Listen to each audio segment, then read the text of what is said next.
You're listening live to Rightside Radio with Phil Williams. It's hard to go wrong when you're on the right side. Rightside Radio.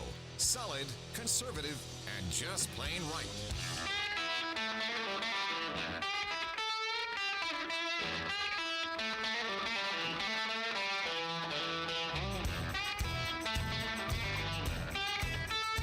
Alabama and Tennessee syndicated news talk leader, Rightside Radio. Phil Williams here live in the Rightside studios. Man, we got the local, the state, the national, sometimes the international. And oh yeah, like the dude just said, solid, conservative, and just plain right. Welcome to Taco Tuesday. It is. It's just Taco Tuesday because that's what we call it. So hit it, man. But more importantly, y'all know what today is, right? It's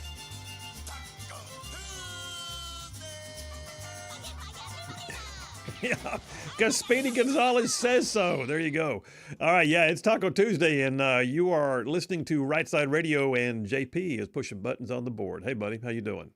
I'm doing good, but I also like to point out we have people texting in before the show about being Taco Tuesday, so...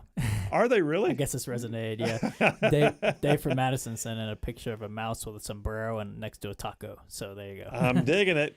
The mouse with the sombrero would have to be Speedy Gonzalez, is it?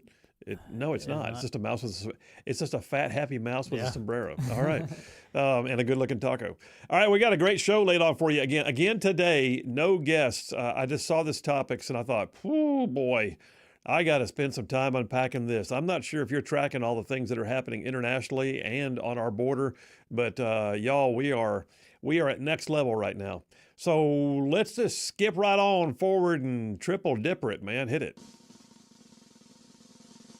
The Triple Dipper. 3 stories you've got to know. That's right, the Triple Dipper, 3 stories, 3 themes, if you will, that you got to know as we run today's show. So first out the gate, war and peace in Europe. You think?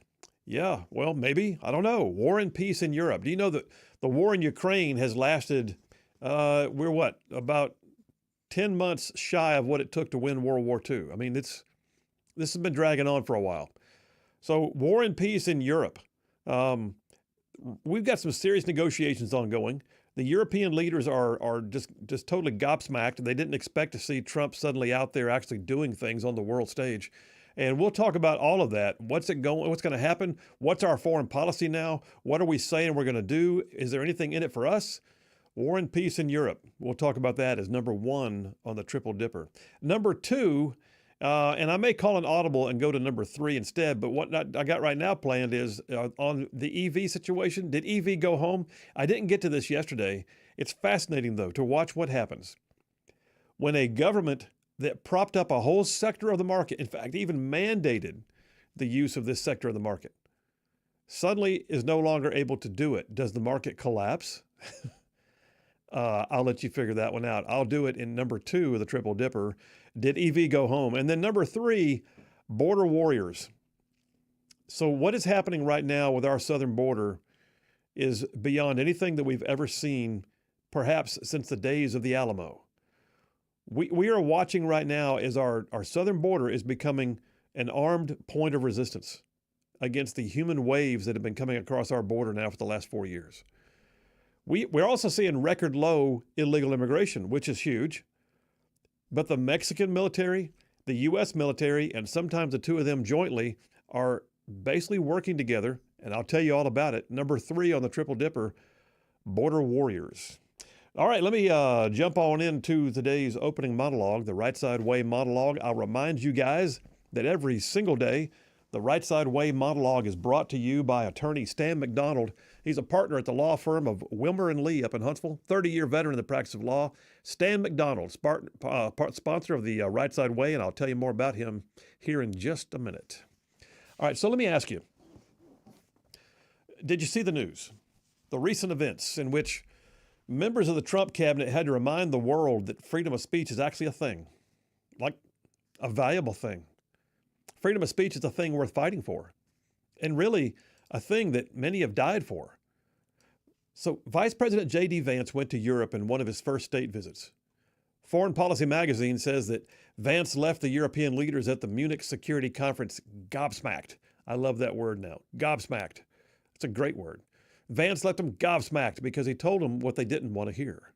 He offended their righteous sensibilities. He scolded them publicly for violating the natural law, the basic fundamental rights of people in free nations everywhere.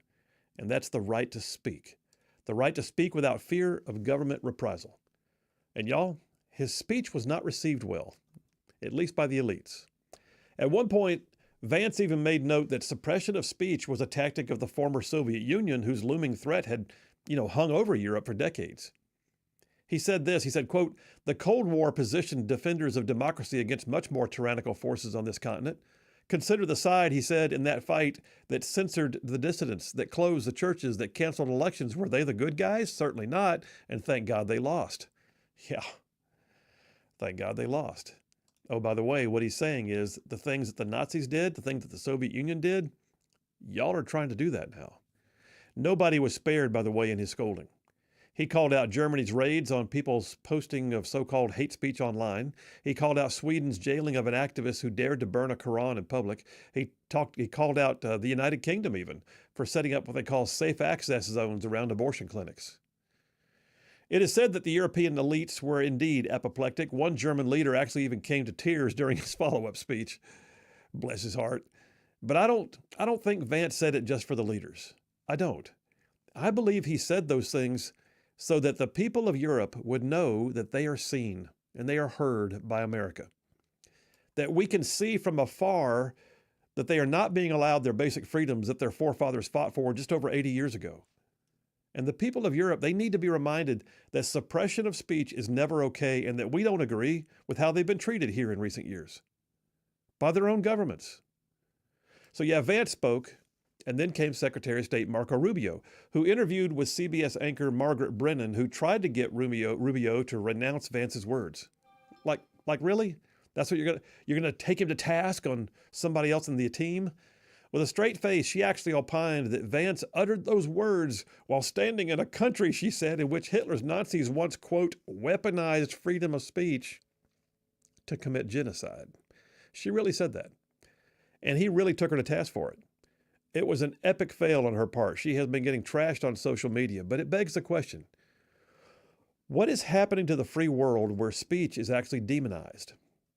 The ability to have unfettered and open discourse, that's one of the hallmarks of a free society. I mean, look, since the time that the 300 Spartans stood in the hot gates at Thermopylae to fight the Persians, Europe has been diving in and out of totalitarianism, and it always began with the shutting down of speech. And from the time that the United States became a world power, the U.S. and its European allies, we've always stood for the idea together that a free society is marked in part by whether its citizens feel like their words and opinions even matter or are allowed. And we cannot lose sight of that.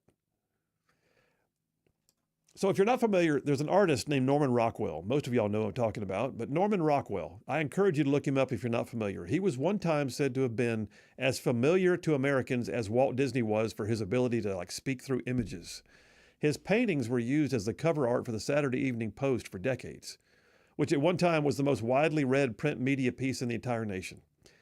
He painted original works of art for use by the Boy Scouts on their annual calendars and their magazines. His works were on postage stamps and war bond posters. They hung in troop barracks, classrooms, city halls, even churches.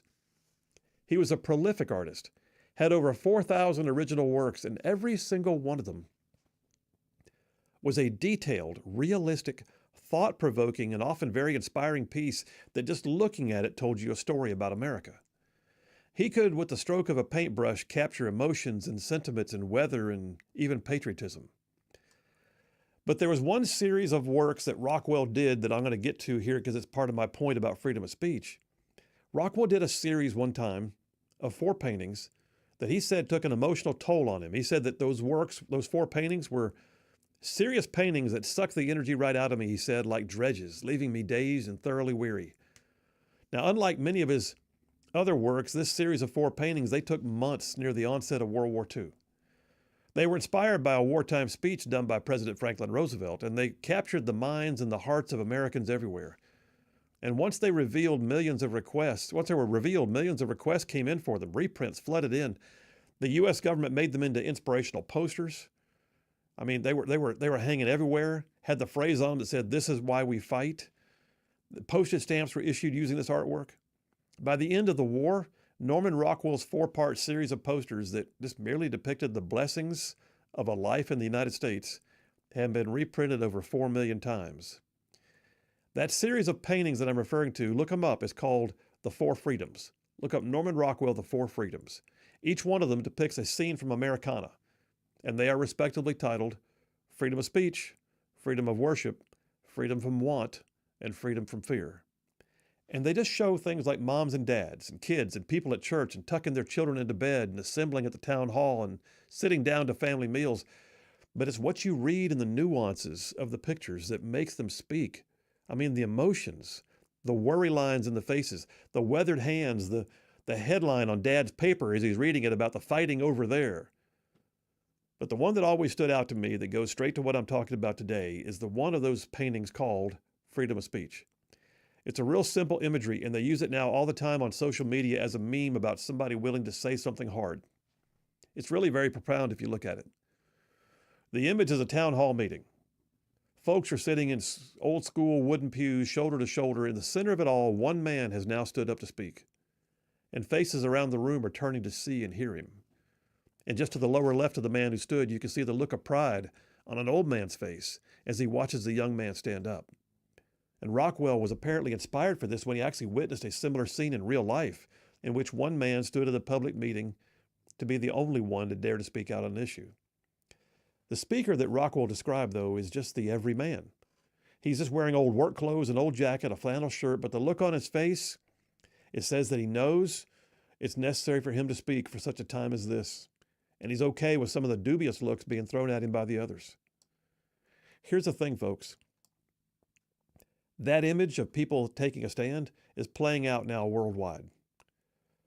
There's a reason why Rockwell's Four Freedoms struck a chord such over 70 years ago, because our nation was at war with a force that did not believe in those four freedoms, especially the opportunity for freedom of speech. But that same anti-freedom sentiment has been rising again in the modern age. There's a true movement afoot right now to stifle speech. That's why J.D. Vance gave his speech he did in Europe. If we cannot speak freely, if we are not allowed to stand in the middle of our moments and say those things that we believe, then we really aren't free at all. And throughout time, and even in recent memory, the great tyrants of the world have started all their oppression by silencing dissent and letting their subjects know what was or was not considered to be acceptable speech. And that's not us. That is not America. And it should not be America's allies either. There's a reason why the First Amendment was the very First Amendment. The freedom of speech is not to be taken lightly. So, do we question? Yes, and we should. And do we speak out? Yes, and we should. And is it possible to actually have a disagreement and it remain a civil discourse? Yes, and we should. But progressives here and abroad have decided that such dissent, such questioning, such speech is unreasonable and must therefore be quelled. Norman Rockwell, he hit a nerve for a reason, because the whole world at that time when he painted that painting was on the edge, considering what could happen if fascism, real fascism, could win the war. The right to speak would be gone. So yeah, I'm glad that Vance gave the speech he did to the European elites. And I'm glad that Rubio said what he did on CBS. I'm glad they took hold of that chance and spoke into it. And I'll be honest, it was needed. Not only for the leadership elites, but for the people who hear somebody say it in a refreshing way, that they are allowed to have an opinion. So don't sit still. You stand and you speak. And by God, we'll be here tomorrow, because freedom of speech, it's a precious thing. It's a thing worth fighting for. It's a thing that many have died for. And the folks in Europe need to understand, we care about it. If they're our allies, we care about it. And that's just the way it is. And that's a wrap for the Right Side Way. Well, there you have it. And yes, Rubio and Vance, and that speech by Vance, by the way, when you've literally got a German leader go to the microphone and he comes to tears, well, bless his heart. But you know what? They needed to hear that. And they're on their heels right now.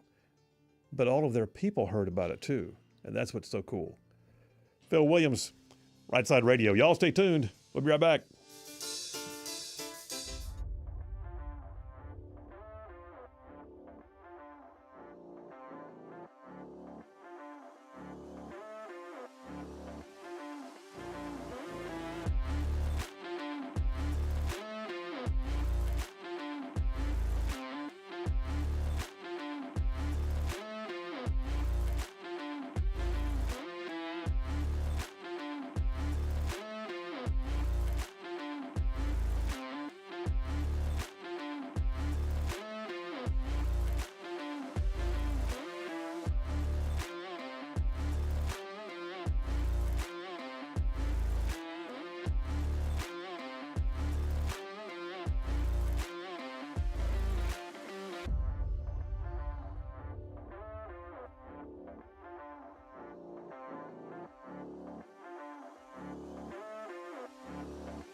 And we are back. Phil Williams, Rightside Radio, solid conservative and just plain right. Man, pulling pins on truth grenades in here. That's what we're doing. Text lines are open, 833-687-4448. That's 833-68-RIGHT. Text it or call it. Same number for both. We're going to dive right into Ukraine here momentarily, but I got to tell you before I go too much further, attorney Stan McDonald. So yeah, Stan McDonald, a partner at the law firm of Wilmer and Lee. He's a 30-year veteran in the practice of law here in North Alabama. And not only will Stan literally advocate for your legal needs, he'll fight for you, but Stan McDonald is somebody who, and I know this personally, Stan McDonald is somebody who's been a warrior on what I would call the conservative causes in politics that ruffians out there care about. So all you right side ruffians, he's one of you. Attorney Stan McDonald, he has represented his clients in literally thousands of real estate transactions over the years. He knows how to represent you in every local, state, and federal court. I like to say that if Stan McDonald's on your side, you will have no greater friend. Likewise, your adversary will have no greater foe. So, all that to say, I'm going to tell you how to get in touch with him if you need a lawyer, especially in North Alabama. Attorney Stan McDonald at the law firm of Wilmer and Lee. Here's his phone number. Are you ready? 256-479-3020. That's Stan McDonald, 256-479-3020. And tell him you heard about it on Rightside Radio. And now here's that thing. No representation made. The quality legal service before the graded quality legal service before the lawyers. It's always at the very end. I have this little bit of a gaffe. Well, you weren't cut off by the music this time, so I guess that's better. That helps. Yeah. Text lines. What do we got here? A couple of them dropping in right as I speak. Bruce from Springville says, J.D. Vance showed epic lower hardware. Okay, I got you. Now I understand what I just said. All right, by giving Europe a refresher course in what freedom means. By the way, I'm making my honey homemade tacos for dinner. You go, man. Taco Tuesday. John M. from Huntsville says, on the back of the World War II Victory Medal, it summarizes why America fought that war. It says freedom from fear and want, freedom of speech and religion.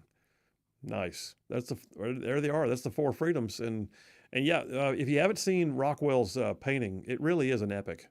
All of them are, but that one freedom of speech Rockwell painting, it keeps getting used over and over again as memes online because people recognize it shows somebody who's willing to stand up in the middle of a crowd and make themselves known. John from Huntsville says, Phil, fantastic monologue and happy Taco Tuesday. Also, did you hear the Mexican president has threatened to sue Google over the Gulf of Mexico name change? I did, and we don't care. How's that? I think the rest of the world's going, oh yeah, okay, Gulf of America. She said what? Yeah, we don't care. All right, we got plenty on tap. Phil Williams, Rightside Radio. Y'all stay tuned. We'll be right back.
Hey, all you Rightside ruffians out there, you are listening to Rightside Radio, solid conservative, just plain right.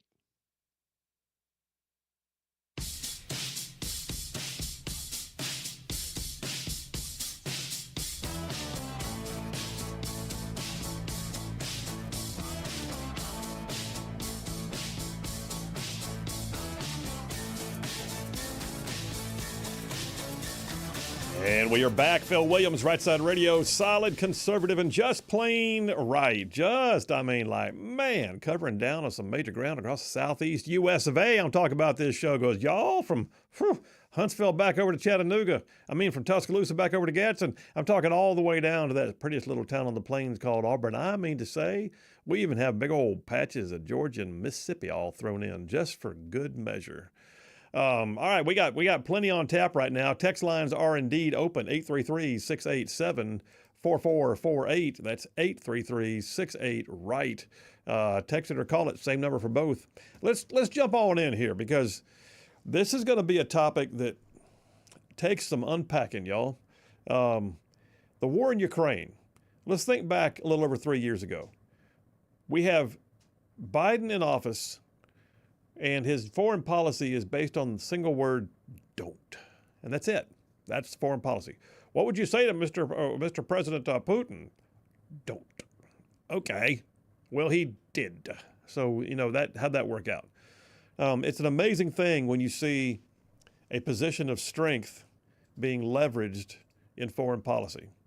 Biden never did that. He led from the rear. He kowtowed. And there's a vast difference between the doctrine of appeasement or containment even, a containment at best, appeasement at worst, and actual deterrence. Deterrence means you give them all the reasons why they better not. And all it takes is them knowing they better not. Whereas appeasement is, can we buy your happiness? If we give you something, would you say okay? And then even containment is, we're not going to do anything, but we're going to stand over here. Don't cross that line. And that's, under Biden, that's where we were. We were at appeasement at worst, containment at best. Under Trump right now, what we're seeing is a foreign policy that is leveraging strength, and it's for the purpose of deterrence when necessary, or for that matter, for gaining the upper hand pretty much always. You can tell who's been the successful businessman, right? Joe Biden, Donald Trump. Which one has written a book called The Art of the Deal? Well, here we are. So right now we're at the 3-year plus anniversary-ish. What time? 3-year plus of the war in Ukraine. When it first kicked off, I think the vast majority of America would say we were incensed. How dare the former Soviet Union, the Russian bear, how dare they march across the border and start seizing territory, like by force? There was no negotiation. It was bad enough that they sucked in the entire Crimean Peninsula in 2014 under Obama, and then nobody did anything. They just like, that's ours, and they just took it. Well, Ukraine said so. And by the way, I need to paint a picture for you. Picture, and I'm going to try and picture one. Picture like, say, the state of Florida, and the northern section to include the Panhandle is like Ukraine now, but the lower tier from like Tampa down to the Keys was the Crimean Peninsula. Picture that lower half of Florida just being taken by somebody. And that's what happened in 2014.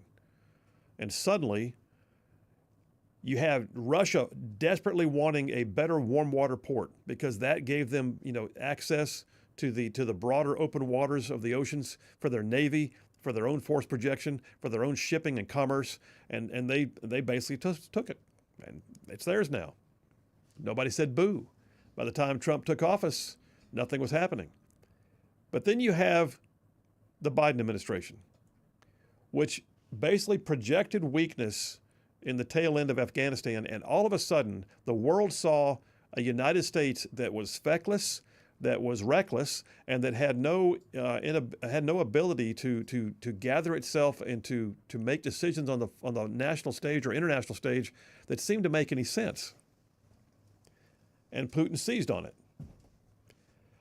All right, fast forward. Everybody thought that war was going to be over in 5 days? It was going to be a 5-day war. It was the Great Russian Bear. They were going to march across the border and shabam, they were going to be in Kiev before anybody could breathe. Now, there are several things about why does Russia even want all this?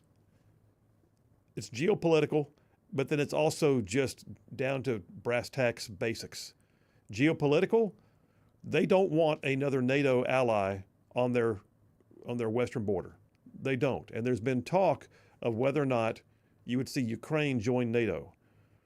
That creates a problem. That's like, and I get it.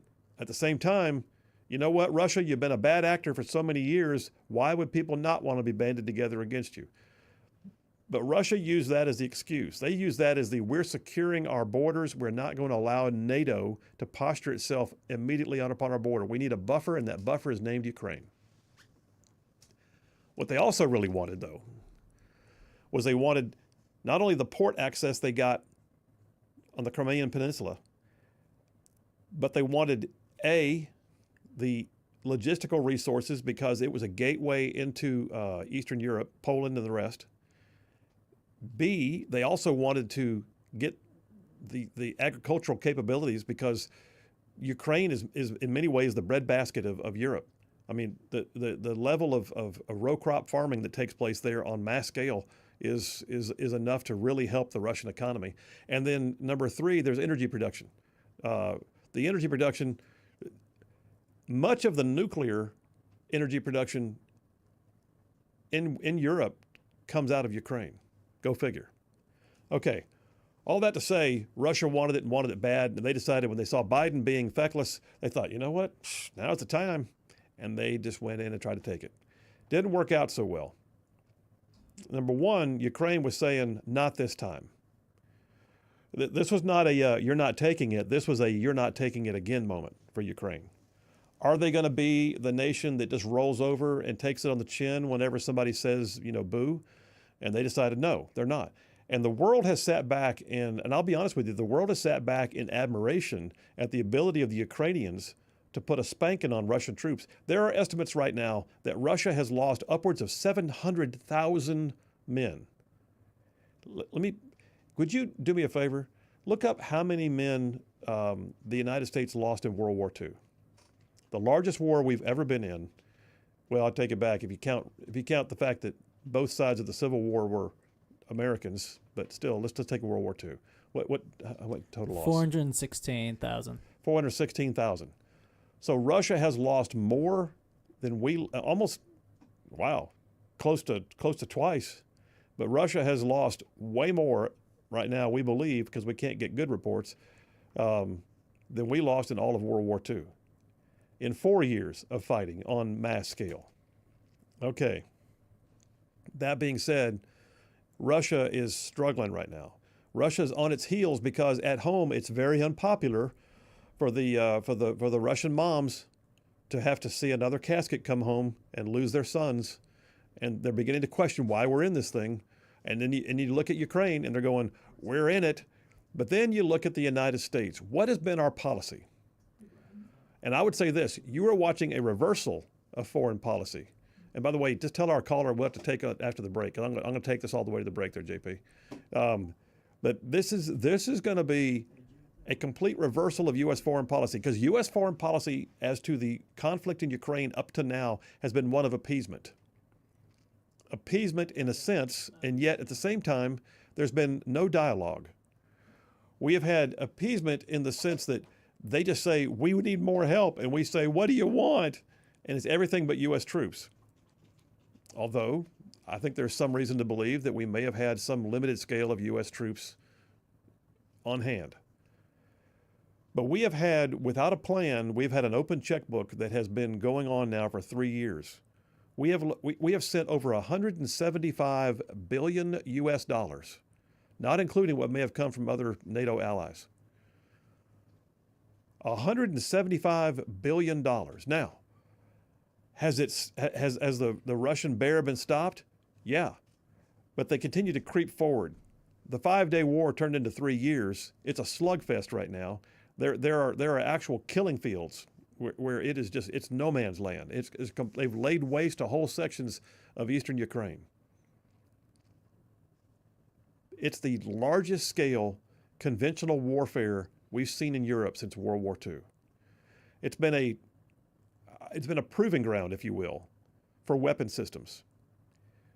The U.S. Abrams tanks and the M2 Bradley fighting vehicles and drone capability and any number of other pieces that we've given them, the Javelin, oh man, my gosh, the Javelin, which is made here in Alabama, the Javelin missile, the TOW missile, all of them. We are watching them work in just amazing capacity. However, you also look at it and go, hey, Joe Biden, what was your plan?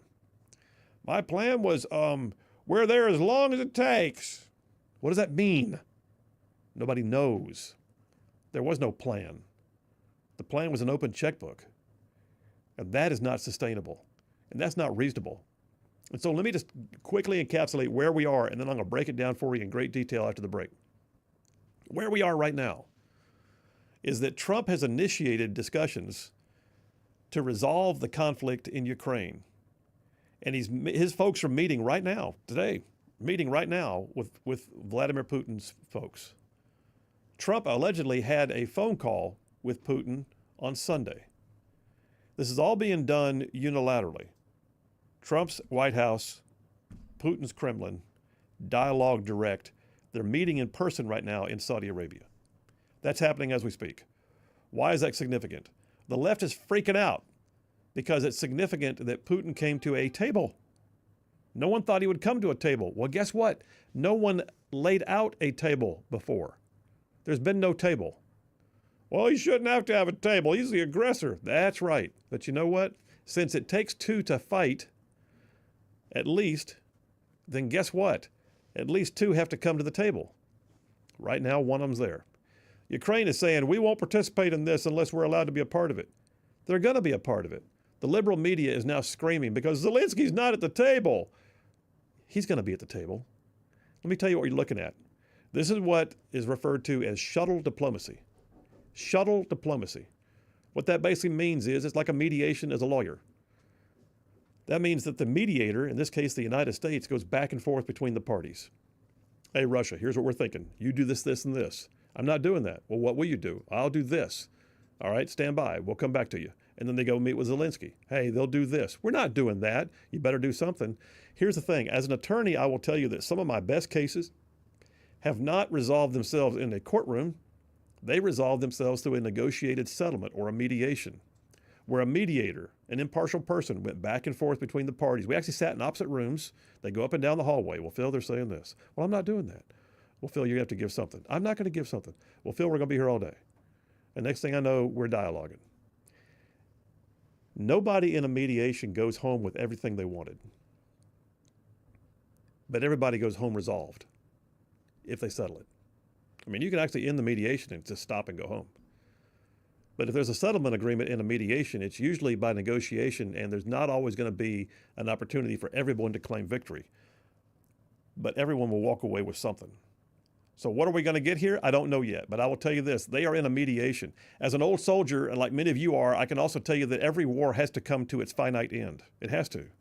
You cannot have perpetual war. We don't need to see that on the face of Europe right now. This needs to get over with. And there's been nobody saying anything except don't up to now. And don't didn't do squat.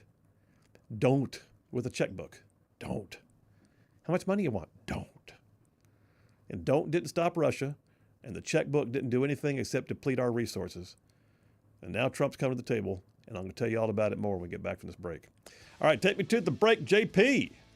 Phil Williams, Rightside Radio. Y'all stay tuned. We will be right back.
And we are back. Phil Williams, Rightside Radio. Solid, conservative, and just plain right.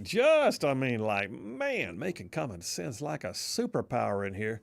Let me go to the phones because I know he hung on for a while, and I appreciate it. Brian from Huntsville. Hey, buddy, how are you? Mighty fine, sir. And now, after that bumper music, after the next break, during the next break, I'm going to have to turn on the squirts at no one like you. There you go. There you go. What's up, man? Go ahead. Hypocrisy from Russia over all this time. I've always wanted to ask them because they say, we don't want NATO on our border. Well, if they take Ukraine into their possession, technically they are extending their border closer to a lot of NATO powers. That's a great point. That's a great point. You know what? I feel like I had thought that at one point and then forgot to say it today, but that's a great point. If you push yourself, right now Ukraine is the buffer with NATO. So if you seize them, then you're right up against the border of Poland. Guess what? NATO. Wow. If old Army drill sergeant would say to people sometimes, you just came down with a bad case of be dumb. Yeah, no doubt. All right, man. There, and that's what they did. You have a good one. Appreciate you, buddy. See you. Yeah, and listen, the folks around. The vast majority of America does not want to see Russia just win, but they don't. But what we also don't want to see is an unfettered spend on a war on a far side of the world without knowing for a fact that there's a plan in place. And, oh, by the way, that we're looking at, maybe Europe guarding its own backyard a bit. I will say this. I got a piece here from the Daily Caller, Dateline yesterday. Daily Caller is citing a CNN data reporter report that basically just says they did a bunch of polls. I'll just summarize it for you. They did a bunch of polls, and they said that the vast majority of Americans are now, or a sizable chunk of Americans, it says, are now of the belief that the U.S. has overly backed Ukraine. I would say that's overly financially because we're not there with troops. We're giving them moral support. We're giving them tariff support on the world stage. I don't know what else might have happened, in the sort of the background that we'll never know about. But we do know this: checks have been written to the tune of over $175 billion. And we're looking right now, 62% of Republicans, the polls say that the U.S. support for Ukraine is now too much, which is a big change from where it was 3 years ago. And then you got, oh, by the way, support for Volodymyr Zelensky shifted also dramatically. People are beginning to question who he is. 78% of Americans, according to these polls, desire a negotiated peace deal between Russia and Ukraine. And listen, I think you can feel it. I think it's there. And I don't think anybody's minding the fact that Trump is over there negotiating something. Let me jump in real quick. I got a phone call I'll take with about 1 minute to go here. Robert from Athens. Hey, Robert, how are you? Oh, yeah. You doing good today? I'm good, man. How are you? Oh, I'm just fine. Most of the world takes its cue from America anyway. And you were talking in your monologue about the censorship going on in the other countries. Right. Well, I'm pretty sure that all originated here. I imagine they've seen what American media was doing to the rest of the world, to our public, and they took the cue. I would say that, or at the very least, we were complicit with them, one or the other. But yeah, I think, just a couple of years ago, the media was hiding the Hunter Biden laptop and all of it, and then suppressing us on freedom of speech and deplatforming the president and all of it. Yeah. Yeah, good point, man. Just, it's bad we have to put up with the ignorance of the media. I don't know. It's hard to say whether they know what they're doing or just the interviewers are just that stupid. I think it's a yes and a yes. All right, hey Robert, we're heading to a break, man. Thanks for the call. Appreciate you. All right, Listen, take care.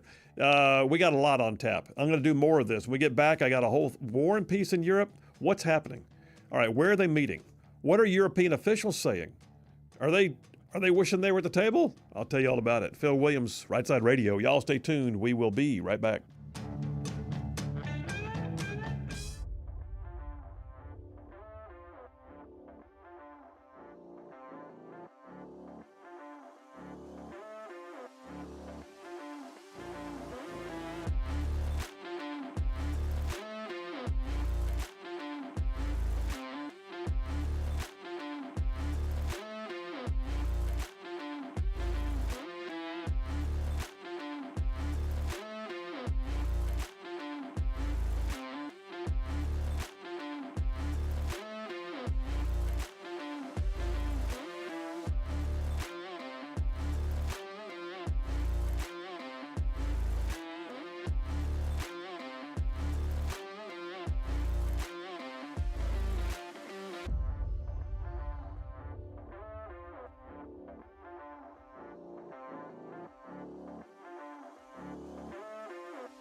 You're listening live to Rightside Radio with Phil Williams. It's hard to go wrong when you're on the right side.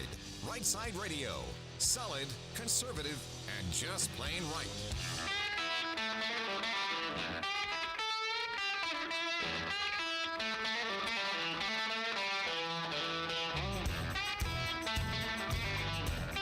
Alabama and Tennessee's syndicated news talk leader, Rightside Radio. Phil Williams here live in the Rightside studios. Man, we got the local, the state, the national, covering down on all the issues. And oh yeah, like the dude just said, solid, conservative, and just plain right. Well, welcome to hour number 2 on a Taco Tuesday.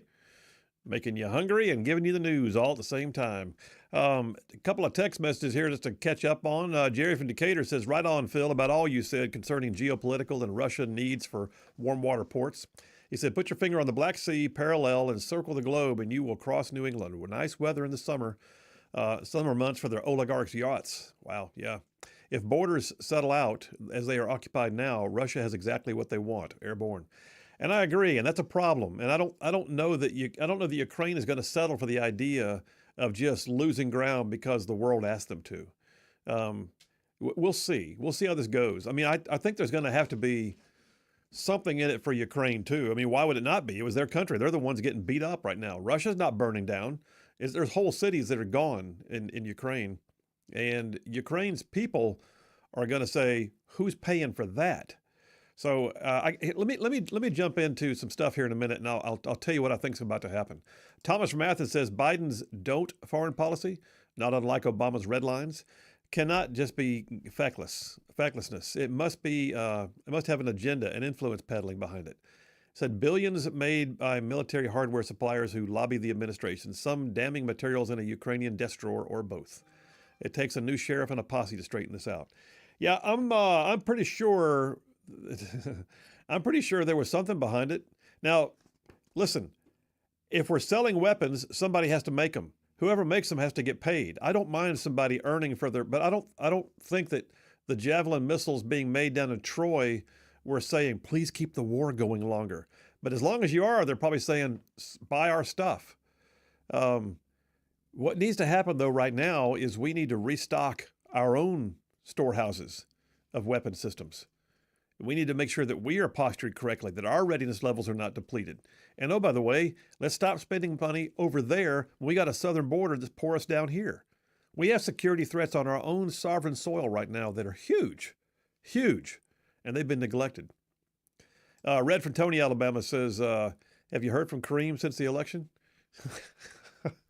Oh, we did. Yesterday I called in. It was. Ray wasn't listening, but it's actually up on our social media if y'all want to go check it out. Yeah, where can they find it? On the Rightside Media's Twitter. Just look up Rightside Media. You just posted today, right? On there, yep. So it's pretty good. It's worth the watch. We say that. Yeah. So Kareem did call in. By the way, I love it when Kareem calls in. Mm-hmm. It just, you know what, keeps me on my A game. But he has yet to get me off of my game. So there's that. All right. So, by the way, he still owes me a steak. Just saying. He said Ruth Chris. He said Ruth Chris. He said Ruth Chris. I got a piece here from American Military News. Dateline yesterday. Donald Trump agreed in a phone call with Russian President Vladimir Putin to start negotiating an end to the war in Ukraine. Keep in mind that what you just heard was that was news right there. Trump and Putin had a phone call. Why is that news? Because Trump and Putin had a phone call. I mean, no one has talked to Putin in years. Trump revealed the conversation, saying the two had a lengthy and highly productive phone call and would start negotiations immediately. And then here's the piece that here's the other between the lines thing to read. European officials got no advance warning of Trump's call with Putin, according to one official. Others call it a sellout, worrying the U.S. was giving in to Putin's key demands without getting anything in return. Have they ever paid attention to who Donald Trump is? Do they think for a second that you're about to watch Trump lose something? Now, here's an idea. Hey, you guys that are mad, we're not at the table. How come we're not in there? You didn't tell us you're going to make a phone call. We didn't know that phone call was happening. Where have you been for the last 3 years? Which one of you led the delegation to try and resolve this conflict in your backyard? How many of y'all were saying, we got to get this thing over with. I don't recall hearing France. I don't recall hearing Poland. I don't recall hearing Spain. I don't recall hearing any of them. All right, there's that. But then it's also interesting where they are. Here's another piece of geopolitics. This meeting right now is taking place in the Diriyah Palace in Saudi Arabia's capital city of Riyadh. Interesting. Saudi Arabia is more and more trying to posture itself on the world stage as a player. They're doing that for a variety of reasons. Number one, they want to be. Number two, they're countering Iran's influence by exerting themselves on the broader stage. Number three, they're currying favor with the new Trump administration because guess who gets to sell oil, and guess who's going to wind up drilling their own oil and impacting their drills? That'd be us. There's a lot to be said about the fact that we are seeing right now Secretary of State Marco Rubio, National Security Advisor Mike Waltz, and our Special Envoy Steve Witkoff all meeting with Lavrov, the foreign minister from Russia, and his team in Riyadh, Saudi Arabia. The other piece of this is Trump let them host it. Didn't have to. They could have met where? Warsaw. They could have met in, I don't know where, the Baltics. They could have had a meeting somewhere in Portugal. They didn't. Trump said, okay, yeah, let's do it. Let Saudi be the host. That in itself is a whole new day. If you recall back to Trump's first administration, you had the Abraham Accords, right? You had peace beginning to break out in the Middle East. You had no conflict. You had Iran on its heels. And you had, don't forget this, remember that when Trump got sworn into office, he had the first ever major state visit to Saudi Arabia, and they rolled out the red carpet, man, and it was a spectacle. Do you remember this? It was a spectacle. It was something else. It was a dawn of a new relation with Saudi Arabia. Yes, I know there's Wahhabists there. Yes, I know that's where Osama bin Laden was originally from. Yes, I know there's bad people there that don't like us. But you don't negotiate fairly and freely with people you never talk to. And so Trump opened a door that had never been opened before, and Biden came into office and immediately shut it. Yeah, the Saudi of today is a lot different than the Saudi of past. I would agree with that. It's changing very much. It much is. more open to the West and to anybody, And while also being neutral. And do they have problems with human rights? Yes. Do they have problems with extremist positions on women and others? Yes.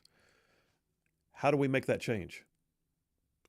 So the fact that Saudi Arabia is hosting this, good point. The fact that Saudi Arabia is hosting this is in itself significant. And no one's talking about that right now.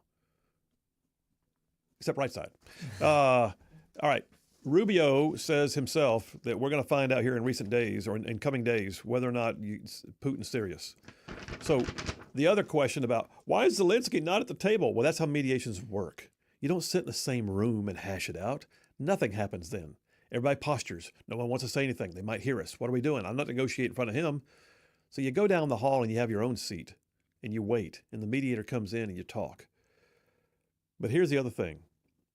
The mediator sometimes goes into it already knowing everybody's position statements. The mediator comes into the room and says, what are you going to do? And here's why I think you have strengths and weaknesses. And then the mediator will go back down the hall and take the offer or the counter offer to the next room. Zelensky is not there right now, and neither are the other European nations. But right now what we're also seeing is a beta test. Rubio is flat out saying the next few days, we're going to find out whether there really is an opportunity here, whether or not we're going to have a Putin who is actually serious. Now, here's one thing that did happen. All of this rhetoric about, well, we're not at the table, says all the other nations of Europe who are suddenly incensed that they're not the ones making the deals they didn't make when they had the chance. I mean, they just sat back and watched an endless check. Just a spigot of money. Just the Benjamins come slapping in from the United States. Meanwhile, they were buying their energy from where? Russia. Nobody wanted to make them mad. Guess what? Things are changing. But I will say this. What else is changing? NATO nations are on their heels because they just got scolded by Pete Hegseth, scolded by J.D. Vance, scolded by Donald Trump. And oh, by the way, oh, look, how about this? FoxNews.com, Dateline yesterday. NATO Secretary General says European countries will now have to expend much more to increase their defense spending. And they say they've already bumped it up $700 billion more than they did before Trump took office. Wow. I say the Trump effect is having an effect right now in Europe. The question is going to be, how do we establish peace? What do we do? What's this going to look like? I don't know. Who's going to give what? Who's going to take what? I don't know. I got several pieces of this that I'm going to put out there as where I think we're headed next. All right. So when we come back from this break, I'll tell you some of the physical on the ground aspects of where we're going next. Are there going to be U.S. troops there? I'll tell you in a minute. Phil Williams, Rightside Radio. Y'all stay tuned. We'll be right back.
And we are back. Phil Williams, Rightside Radio. Solid, conservative, and just plain right. Pulling pins on truth grenades. That's what we're doing. All right, I'm going to wrap this up. This whole thing with Ukraine and Europe and all of it. It's so, number one, is there a plan in place for peacekeeping troops? Allegedly. There is discussion right now about peacekeeping troops being supplied by, not us, European nations. Well, it makes more sense. Now, I will say this, Keir Starmer, the Prime Minister of the United Kingdom, who I'm not a big fan of, he did immediately commit to it. He said, we are ready and willing to put our own troops on the ground if necessary. That's interesting. But then you've got other European allies like Spain and Poland. They're like, we're not doing it. I mean, they're literally saying, we have no desire to be a part of that. How's this going to work out? I don't know. But it's not going to work out if some European nations get to play and some don't, or for that matter, agree to play and some don't. I think it's going to have to be an all-in thing. But then the question becomes, do you flag it under NATO? Probably not, because once NATO troops are attacked, you got a big hairy deal. So they're going to probably have to set up a new peacekeeping. We still have peacekeeping forces around the world right now. We still have, by the way, U.S. troops that go to the Sinai Peninsula. I got a family member that spent a year in the rotation at the Sinai Peninsula. Do you know there's a peacekeeping mission in the Sinai Peninsula? It's been there for decades. So yes, that is happening. The other thing that's happening is the art of the deal. So in the background of all of this is the question of what's happening with the money we sent you, Ukraine, and what's happening with the fact that we keep sending you money and we see no other way of adjusting or saying that it's of gain. There's a return on the investment, if you will, for the United States. Now, it shouldn't always be that way. We're not buying something per se. In essence, we were buying world peace. In essence, we were supposedly buying an end to a conflict, or at the very least, we were buying the ability of a nation to not be beaten down into submission by an aggressor, larger nation. Okay, put that aside for a minute. How about this? If we're going to do this, if we're going to supply some aid, because Trump says he is still going to send some aid to Ukraine, he's not abandoning them. He's just telling them that the endless checkbook is over. But what we do know is this. Apparently, Ukraine has a very large, untapped resource of rare earth minerals that no one has been able to get to yet. And maybe that has something to do with Russia trying to get Ukrainian territory. I think that's a big part of it. You think? I mean, Ukraine is, I've heard some people claim it's like the richest part of Europe in terms of minerals. I wouldn't be a bit surprised. And so there's talk right now. Lindsey Graham was talking about this. I got a piece from CNBC. There's talk right now of an economic pact between Washington and Ukraine. We mine it. We get first dibs on buying it. We'll help you to process it. Oh, by the way, we're your best customer. If that's the case, then Russia immediately loses some of what it would have tried to take by gaining Ukrainian territory. If we can get an international compact in place that sucks some of the economic relief out that Russia is looking for by gaining Ukrainian territory, well then at that point, is it really all about nationalism, Vladimir? Is it really all about NATO, Vladimir? I don't think it is. I think there's always been a dying Russian economy that desperately wanted what it saw next door as being viable. And I think that's about to go away. I think we're looking right now in the background, I guarantee you that Zelensky's saying, I'm not at the table. Meanwhile, he's over there on the phone with Rubio going, so if I give you the rare earth minerals compact, you watch. That's happening. And that, my friends, is the art of the deal. So suddenly, the boss steps in and says, we're putting an end to all this. You, the checkbook, it's closed. What's in it for us? You, Russia, come to the table. What do you mean you're not going to come to the You come to the table right now. I tell you what, if you don't come to the table, we're going to drill, baby, drill, and we're going to sell the rest of the world more gas and oil than you could ever produce, Russia. And guess what? That's going to cut off your economy. You're going to be isolated from the world. That's what's happening. See what happens when you project strength? This, my friends, is what you're looking at as peace through strength. They are working right now to restore peace to Europe, and they're doing it from a position of U.S. strength. What an amazing thing. Just saying. What you got? I see you about to opine on me. No, I agree with everything you just said. Hallelujah. Diplomacy has to actually, newsflash, it requires talking to the other person. It's like people were shocked that JD didn't just go over and say, Putin bad, Putin bad, Putin bad. Yeah. You don't get anything done doing that. Don't. Yeah, don't. And it's just like with the people who think that I've seen some people on the left talking about interesting that the Saudis get a seat at the table and Zelensky doesn't. And it's like, first of all, just because you don't like the country and what they do, human rights issues, doesn't mean that you don't work with them if they're offering to be a mediator. And it's just the same with Russia. It's like, just because you don't like Putin doesn't mean you can't talk to him. That's exactly right. But don't forget too, Saudi Arabia is we're negotiating with Saudi Arabia by letting them be the host. Mm-hmm. By putting them in a position of being seen on the world stage as a player. No telling what we're getting out of the Palestinian crisis from Saudi Arabia there. Yeah. No telling what we're getting out of oil industries worldwide and the setting of OPEC's oil prices. There's no telling what we're getting out of them trying to keep Iran in check without us having to spend the dollars on it. So all said and done, yeah, we let Saudi Arabia do it, and we're gaining from that too.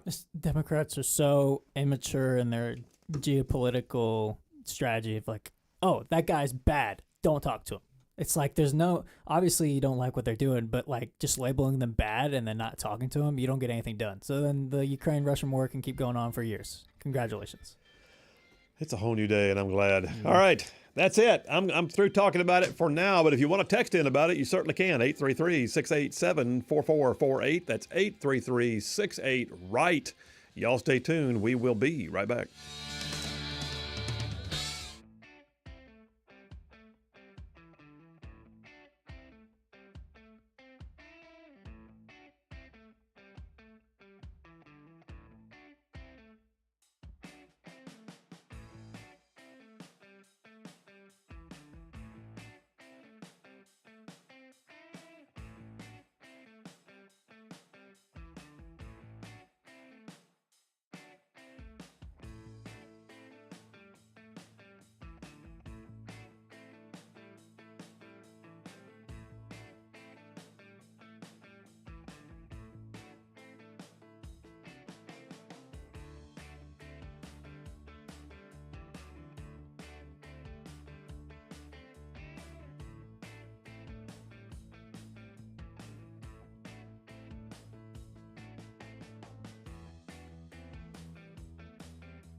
And we are back. Phil Williams, Rightside Radio. Solid, conservative, and just plain right. Man. Covering down on some major ground across the southeast U.S. of A. Y'all, this show, I'm talking about this show, goes from Huntsville way on back to Chattanooga, from Tuscaloosa way on back to Gadsden. I mean, all the way down to that prettiest little town on the plains called Auburn. And oh, yes, by the way, there's big old patches of Georgia and Mississippi thrown in, all for good measure. Few text messages. I'll jump on those real quick while I can. Dave from Madison says, regarding Ukraine, whatever happened to the UN? I haven't heard anything about the UN in years, and maybe that's a good thing. Yeah, you know what? The UN is in my opinion, a worthless organization. You hear about the UN when they bash Israel. Oh, yes. And fund terrorists. And then put like Iran on the Human Rights Council. Yep. Yeah.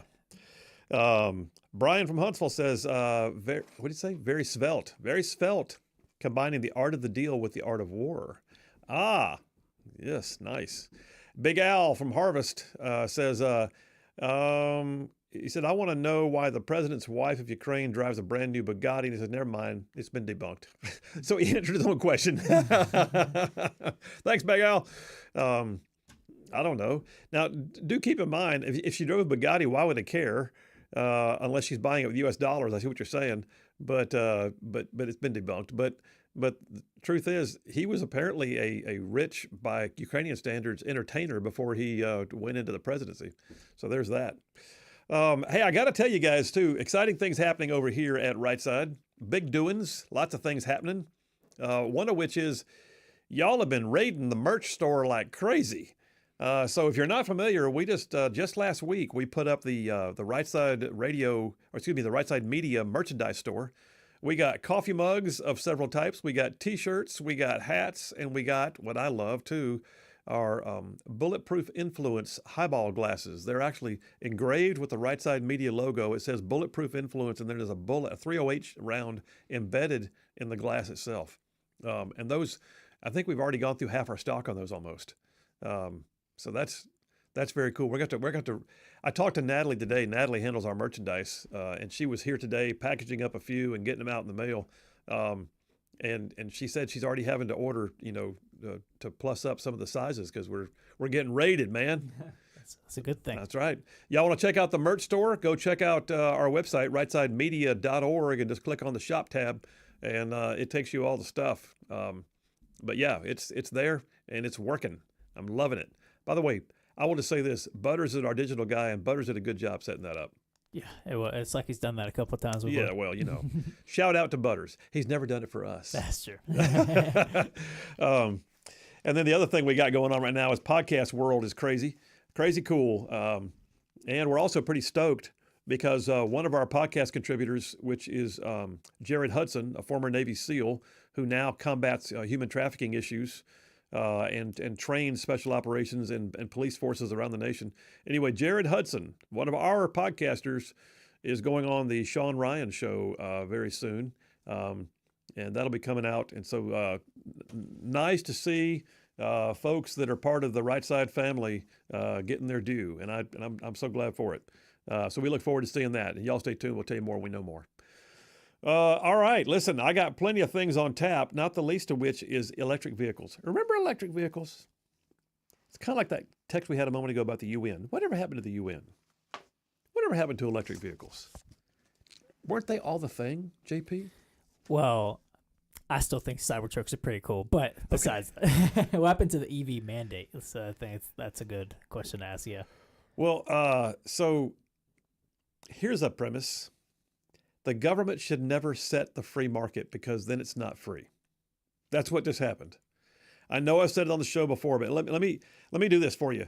I've said before that I want you guys to always be equipped for those water cooler conversations, those moments you have off the cuff in the grocery store or at Sunday school or at work, or wherever, and someone says, hey, what about, and you just come at them and go, well, because you heard it on Rightside Radio. So let me just equip you for that conversation. Hey, so yeah, EVs. I mean, what do you think? Okay, here's the deal. President Trump signed an executive order right after he took office, maybe the first day. He ended Biden's EV mandates. Biden was spending billions of your tax dollars to help prop up an industry that couldn't prop itself up yet. It does not mean that electric vehicles don't have either A, a place, or B, a future, because they do. If you want an EV, go get you one. I don't care. Just don't tell me I have to buy one because you did. That's the difference. The free market is the whole better mousetrap argument. The free market is, oh, by the way, I built a mousetrap and it's a good one, and everybody came and bought it. And then the other guy set up his shop right down the street and he built the better mousetrap. And everybody left me and went to him. And now I have to up my game and I have to build the better mousetrap. And then next thing you know, you've got a mousetrap market. And it all happened through the natural order of things. The free market took place. The exchange of ideas, the ability to invest, the private sector did what it did, and the consumer also, oh, by the way, had a demand. And that's what's been missing. You have not had consumer demand for electric vehicles to the rate that the government was demanding that we buy the electric vehicles. And so the government then had to subsidize or prop up with your dollars the market to make it work. And so all of a sudden, everybody's sucking down the government dollars. Did you get you some of that? Yeah, I got me some of that. I got some grants. I got some subsidies. I got some absolute bailouts. Oh, it's been good. How's that electric bus working out? Well, we went bankrupt. That's happening everywhere. As these EVs were pushed to the forefront by an administration that did not even understand what the free market was. Democrats believe that government is the rescue source. Democrats believe that government is the end all, and that if without government, we won't get it done. Government did not build Ford's assembly line. Government did not build the smartphone. Government did not build pretty much anything. There have been things that were invented through government effort, like spaceflight, like, any government does not take it and make it into the better mousetrap that meets consumer demand. And when government tries to, it screws things up royally. So that water cooler conversation you're going to have, just tell them, yeah, the whole Biden EV thing, that was awful. Why was it awful? Well, it destroyed the free market. You're going to sound like a genius. Well, no, I'll add too, if they're mandating companies to make EVs, who's the dominant EV battery maker in the world? That would be China.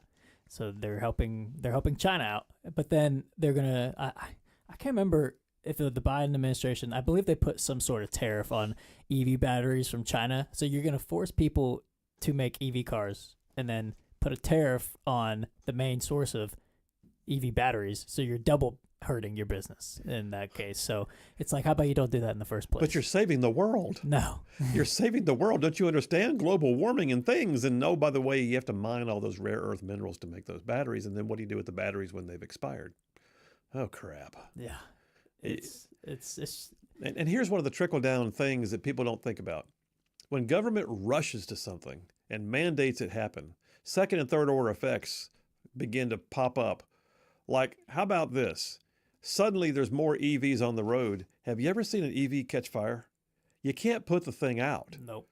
It takes an ungodly amount of water to put those things out. I know of a company that actually invented a system to make it available to major metropolitan areas that is basically, it's like picture a shipping container, a Connex, and you drop the ramp, you hook up a hook to the burning vehicle, tow it inside the box, and then just fill the box with water and just let it sit. Because they're having so much trouble because these EVs, when they catch fire, you know what that means?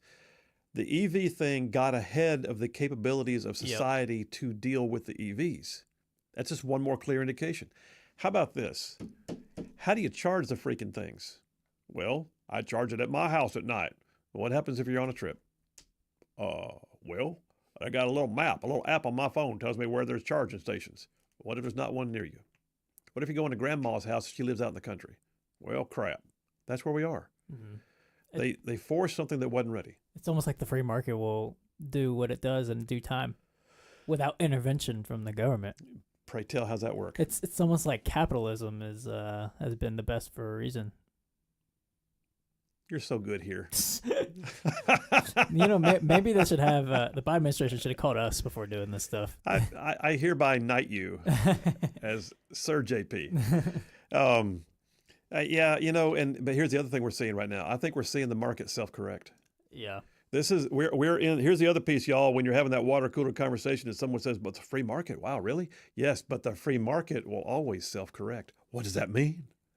It means that once the government gets out of the way and people begin to realize that supply and demand is actually a thing, and the better mousetrap is actually a thing, that, oh, by the way, the market will self-correct. It will begin to stabilize. It'll reduce its inventory of things it can't sell.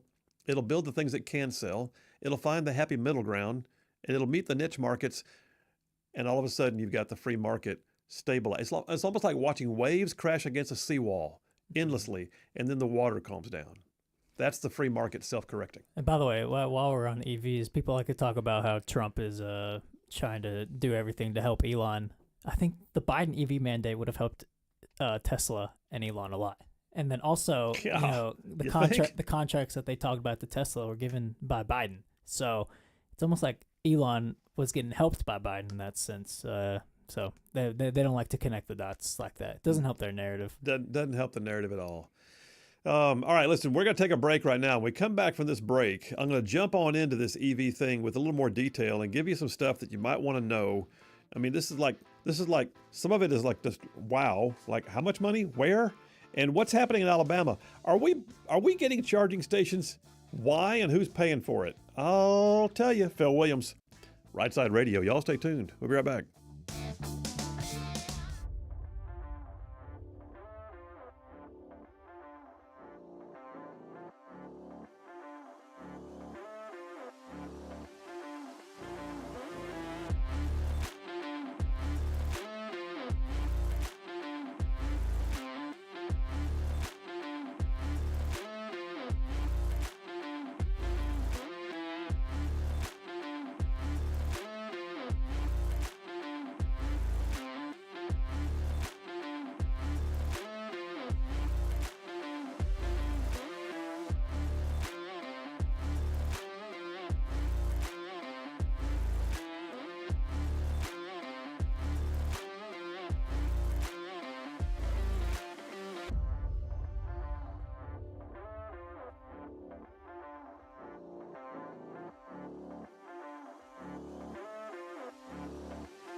And we are back. Phil Williams, Rightside Radio, solid conservative and just plain right. Just giving you all the truth you could slap on a bumper sticker. So, yeah, Trump did sign an executive order that revoked Biden's electric vehicle targets, right? So this happened dating back to, January, last month. Has it only been a month? Hasn't Trump been in office again for 2 years now? I mean, it doesn't feel like a month. Good Lord. I can't even keep up. I just got speed wrinkles on the side of my face as the wind blows by. So President Donald Trump has signed an executive order that ended the Biden EV targets. Remember Biden had said, and it wasn't binding, it wasn't legal really. It was an executive order saying, we're going to make sure that 50% of all cars that are sold by the year 2030 are electric. Okay. And every one of the manufacturers around the world has kind of went, oh my God. And so they were trying to figure out how they're going to make it happen. Well, okay. Do we even have the infrastructure for that? No. And oh, by the way, can they sustain that? Well, how about this? Dateline 2 weeks ago from USA Today. Ford Motor Company projects mounting EV losses for 2025 with its Q4 profits being slightly up, but still projecting a $5.5 billion loss on its EVs. Just on EVs. $5.5 billion loss just by Ford in 2025. It's just unbelievable. And why? Because government made them retool their manufacturing processes and move to something they weren't ready for. How long does it take to get a new vehicle to the showroom? I mean, some of these things stay in design mode for, a year to 2 years to 3 years. Biden took office and began to mandate immediately, and they had to just jump in. Next thing you know, it's like, okay, what are we going to do? I don't know. Don't make a new car. Just make a battery-powered Mustang. Okay. And by the way, it doesn't look like a Mustang. I'm just saying. I'm a Mustang guy. Doesn't look like. Should have called it a pony. I don't know. It was different. And I also point out too, there were also a lot of subliminals. I will say this: a lot of the styling cues they use in EVs look cooler and sharper than they do in a regular gas burning, and that was by design. It was subliminal. The cooler cars are EVs. You can put those same designs in a gas burning vehicle. Yeah. There's no reason why you couldn't. By the way, somebody said that the Cybertruck looks like a dumpster. I would have to disagree. I think it looks pretty awesome. It's a very shiny dumpster. It's cool, but you can't replicate the muzzler sound of a gas car. You can't. You can't. It's too great. But now you're going to get me started because they do. I was just about to say, I wonder if there's a way to replicate it. Oh, they do. It won't be the same. They put speakers under the car that are cued to the acceleration of the vehicle, and they ramp up I'm thinking that's like saying you're going to eat lab-grown meat. Yeah, it's fake meat. You don't feel the umph of the boom. Don't call it a veggie burger if it's not really a burger. Mm-hmm. It's a veggie, and they're trying to make the vroom vroom sound when they don't have the vroom vroom under the hood. It doesn't have the punch. It doesn't have the feeling. Listen, I'm a car guy from way back. And I miss it, and I can't wait till the day comes that I can buy one again. But I miss the ability to just turn that key, hit the gas a little bit, and then have a big American V8 just pop to life. Yeah. And just rumble. And my '68 Mustang, dude, I had the pipes that came out that I had pipes that came out just in front of the rear wheels. So they were right. If I rolled the windows down, I was breathing exhaust, and I was loving it. But yeah, Ford is right now projecting a $5.5 billion loss. That's brand spanking new. Oh, by the way, how about this? Dateline yesterday. Atlanta, Statesboro, Georgia, a Massachusetts-based electric vehicle supplier has now abandoned its plans to build a manufacturing facility in Georgia. Aspen Aerogels, which makes thermal barriers that insulate the batteries on EV cars from fires, announced on Thursday in an investor call that instead of building its second plant, it'll just increase its production slightly at another plant in Rhode Island. Why? Because the market is self-correcting. They're realizing it's not going to work. I mean, this was a $325 million plant, and they were going to have 250 jobs, and it went away overnight. Why? Because the market was illusory. It was not real. Again, if you want an EV, go get one. I don't care. I'm all for you. fine. And when you're having to, carry a generator in the back of your vehicle that burns gas so you can charge your car while you're driving somewhere, that's just, don't come talking to me. And then talk about the carbon emissions that were made to make the EV batteries. Oh, Lord Jesus, that's a whole nother story. Now, we got a lot of stuff going on right now about what is happening with, whether or not we're going to see charging stations. Because here's the thing. Here's the thing. And by the way, JP, next when we get back from the break, I'm going to want that audio clip of the bus that we had yesterday that I didn't get to use. If you could find that again for me. But charging stations, how many billions were given to Pete Buttigieg to build us charging stations? We're going to have charging stations everywhere. All God's children are going to have a charging station. Name them after your kids. It was going to be wonderful. Everybody's going to have a charging station. No one will be without a charging station. How many do we have now? We spent, $7.5 billion. We have 8. 8. Lord. They cost almost $1 billion each, apparently. 8. That's how many we got. Well, I will say this. We have conflicting reports.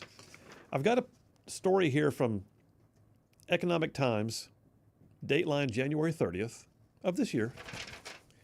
And I've got another from the Alabama News Center, dateline February 1st, 2 days later. The first story from Economic Times says the state of Alabama suspended its implementation of the National Electric Vehicle Infrastructure Program, citing Donald Trump's executive order. In other words, we're not going to be building charging stations. Meanwhile, Alabama News Center 2 days later said ADECA in Alabama just granted $2.26 million for state funds to be used to set up electric vehicle charging stations using grants from the federal government. I don't know. All I know is ain't nobody knows what's going on, but they all know they're spending too much money on it. Phil Williams, Rightside Radio. More of that when we come back.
You're listening live to Rightside Radio with Phil Williams. It's hard to go wrong when you're on the right side.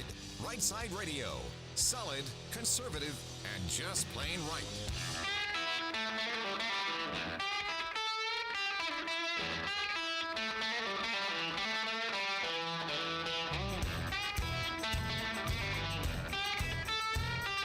Alabama and Tennessee syndicated news talk leader, Rightside Radio. Phil Williams here live in the Rightside studios. Man, we got the local, the state, the national covering down on all the issues. And oh yeah, like the dude just said, solid, conservative, and just plain right. Well, welcome to hour number 3 on a Taco Tuesday. Don't forget, coming up tomorrow, we got the Grand Council around this time on a Wednesday afternoon with Jeff Poore and Dale Jackson. That's always part of our Wednesdays. And then we got a lot of great segments. There's contributors that come on the show pretty frequently that become like part of the fabric of the show, and I love that. All right, so I'm wrapping up this section on the electric vehicles. EV, did EV go home? Where's EV? EV is nowhere to be seen right now. EV is still out there. I get it. It really is. And some of y'all bought them, and some of y'all bought into the hype. And some of y'all are going to be wishing you hadn't here pretty soon, because the infrastructure they swore to you was going to be built is never going to get built. It's going to take time. I really do believe too that there will be some measure of changeover from the standard combustion engine that we have now. I don't know why they didn't just push for hybrids, because you can have gas or electric both, and it just, it worked. But no, it has to be all electric. We're going to save the world. Okay, it's not working out. But that propping up that I told you about, there's 2 other places where that propping up was taking place. Talk about a self-licking ice cream cone. So the government makes you do something and then gives you the money to do the something, and then props up the company that makes the something they say you have to have, and then just to go ahead and ice the cake a little bit, the government buys some itself. What is that about? That is a self-licking ice cream cone, man. Story here I pulled off of it's a local news story out of Missouri, WUSF, and it's talking about Fort Leonard Wood, but it's every military post. Every military post is like this. The Department of Defense mandated all military branches convert their fleets of non-combat vehicles from gas to electric by 2035. And the buying spree began immediately. All of a sudden, who's one of your biggest clients when you're the EV manufacturer? The U.S. government, who mandated you into existence. That's just weird. Talk about inbred.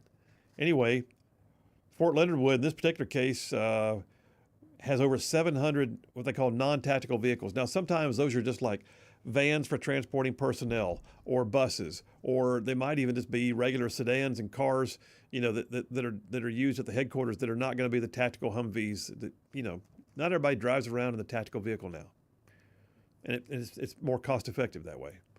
So the motor pool has a lot more in it. Fort Leonard Wood alone has 700 vehicles, and they were saying that they were going to convert all of them, by 2035. That's only 10 years from now. So within 10 years, every military installation was going to have all electric vehicles.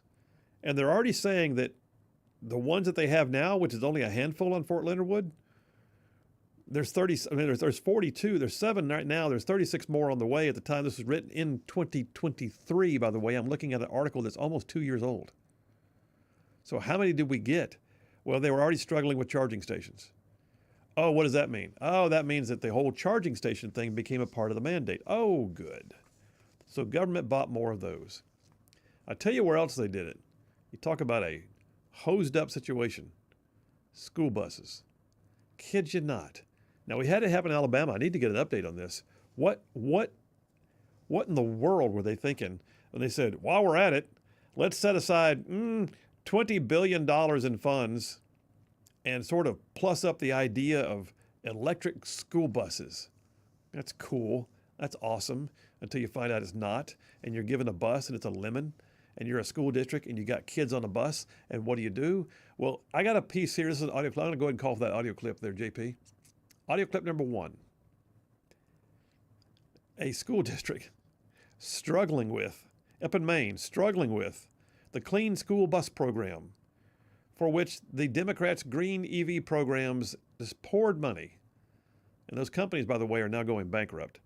Play that audio. It's a news story. Play it. Winthrop Public Schools were awarded 4 electric school buses in June 2023. We thought it was really exciting. I mean, Wait, it was really stop. cool. How cool is this? We're getting free school buses. Keep playing. But as the bumps in the road increase, our confidence is waning in these particular electric buses. She's since being getting nice. the buses, the district has experienced issues. The biggest malfunction happened last December when a bus shut down during a run. When Winthrop Transportation Director Joshua Wheeler tried to drive the bus back to school, it happened again. Put it off into the side of the road into a snowbank and to help bring me to a stop before I came into an intersection. Now, they've been off the roads since. After the incident, they sent the buses back to the manufacturer, Lion Electric, to be fixed, but they still failed inspections.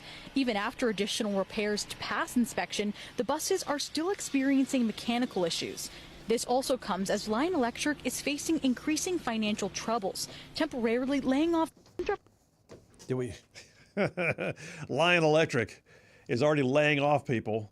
They don't even have the ability to service the bus they sold. The particular case, this bus is shut off, and then when they got it so-called repaired, they got it back, and it shut off again, and the guy had to run it off the road into a snowbank to get it to stop. Y'all, it's funny, not funny. You know what I'm saying? It's just absolutely asinine that Biden thought, well, I'm the government. I can go ahead and retool the entire market. This is an industry, a multi-billion-dollar industry. And with the stroke of a pen, he thought he would make it different. Yeah, but was it Biden or was it a millennial staffer? That's a good point. I'm sure Biden doesn't even remember signing the EV mandate. That's back when Elon Musk was still in favor and Tesla was cool. Yeah. By the way, just go ahead in a moment of silence here as Sheryl Crow got rid of her Tesla. You saw that? Yeah, I did. It's her protest. She sold her Tesla and gave the money to NPR. Golly gee. Well, I think she forgets the fact that Elon made his money at point of sale when she bought it the first time. So they are fine with driving gas cars in, I guess. I guess they're willing to give up saving the world in protest of Elon. No, she's going to go buy a Nissan Leaf. What do you bet? What else is out there? Or a Prius. I mean, isn't Rivian going bankrupt? One of them is. Yeah, one of them is. So Tesla is still the best one out there.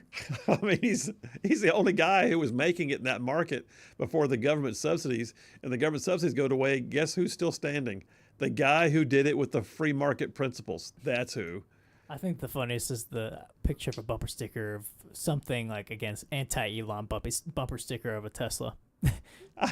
So you're gonna pay for his product, but I'm not gonna be happy about it. I don't like Elon. I don't like Doge. How's that Tesla working out for you? Yeah, and like I said, man, you know what? You want an EV? Go get you one. I don't care. Me personally, I'd have range anxiety because, oh, by the way, EVs created an entire new dynamic in the world of mental health.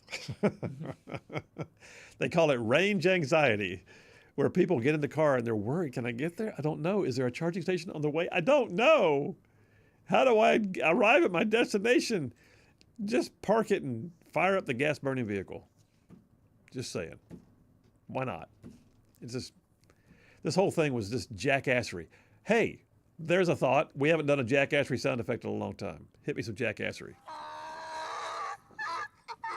And on that jackassery note, let's take it to a break, brother. We'll take a break right now. We'll come right back. I'll switch gears on you. Border Warriors. We're going to talk about it and get some text messages and catch up because you guys are some prolific texters today. Phil Williams, Rightside Radio. Y'all stay tuned. We'll be right back.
And we are back. Phil Williams, Rightside Radio. Solid, conservative, and just plain right.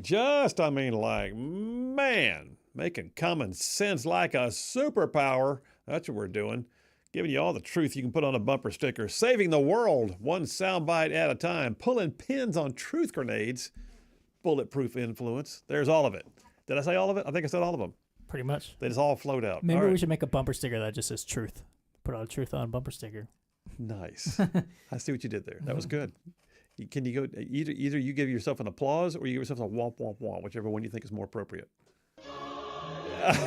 Okay. Let me go to the phones real quick. Jeff Rowe from Indiana's on the line. Hey man, how you doing? I'm doing pretty good at home today. Anyway. Oh yeah, I don't hear the sound of the tarmac underneath your tires there.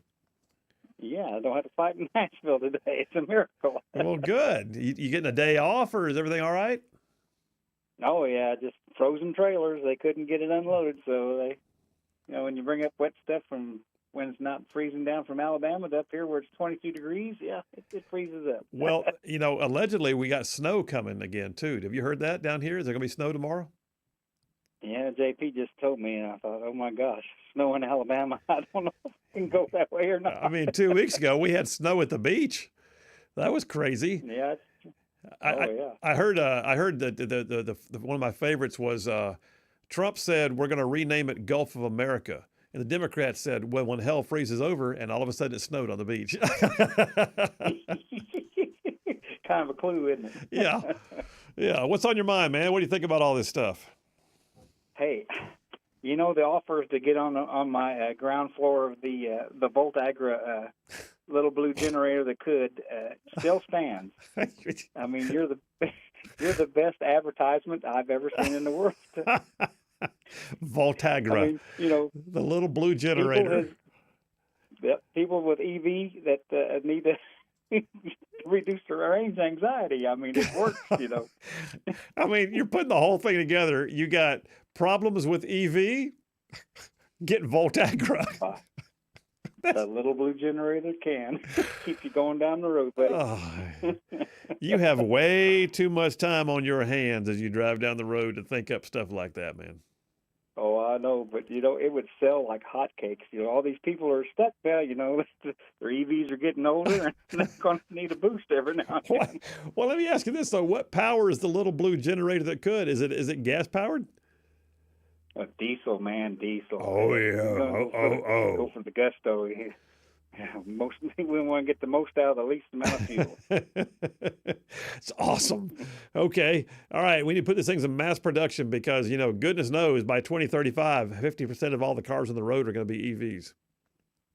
Yeah, that's right. Sure they are. and sure they are. 50% of the people will need Voltagra by then. You'll be my number one advertisement, I guess. I'll have to support the Rightside Radio, kind of like that My Pillow supports Fox. What are we? I'm glad to do it. Do I get to yell in the microphone every time I get on too? I mean, but I can just see the ads now. Are you having trouble with EVs? Don't worry, it happens to the best of us. Try the little blue generator that could. Especially when your battery's a little old, they get drained real fast. Oh, we need to stop right now. Let's just stop. Let's just stop talking right now. All right. Well, we'll see, man. All I know is this. My truck driving brother, you are not going to be in an electric rig anytime soon, is my imagination. Oh, I hope not, because apparently they don't work. No, I can't imagine that being a thing because I'm pretty sure you'd have range anxiety and your little blue generator would not be able to power up an 18-wheeler. And I'm waiting to see what they do in California. They may need some Voltagras. It might have to get several big. That might be your prime market, brother. That might be your prime market. All right, I got to get some text messages, man. You enjoy your day and stay frosty tomorrow. All right. Oh, yeah. I'll be looking forward to seeing them Alabama snowplows. All right. We'll see you, bud. Take care. See you, bud. Bye.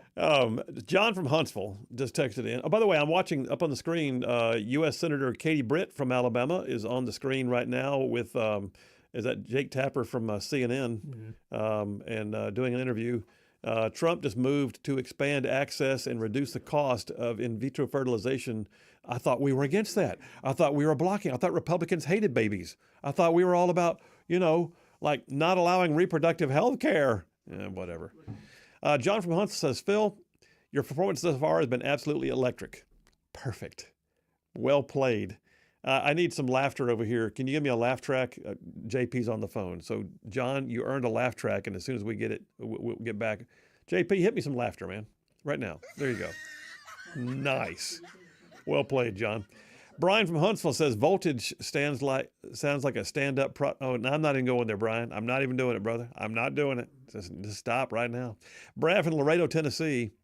They should have a new update for the Teslas called the Elon update.